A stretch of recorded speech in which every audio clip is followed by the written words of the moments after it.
Сіздерге наглядно көрсетейін ба? Достар, қараңыздар. Мынандай біз сокты аламыз ғой, натуральный сок деп, өкінішке орай бұның ішінде еш нәрсе жоқ. Натуральный бояғыштар бар, хош иістендіргіштер бар, және де осындай мөлшерде қант болады. Кішкентай мына бутылкалардың құрамында қараңыздар, мына зиги-заги дегенді қазір балалардың бәрі жақсы көреді.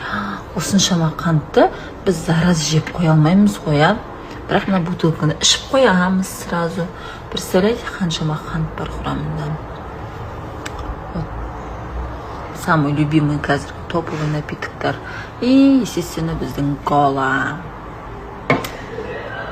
Бәрі жақсы көретін. Осылай міне біліп жүріңіздер, қай напитокта қаншама қант болатын. Особенно мына соктар натуральный деп ойлайсыздар сіздер.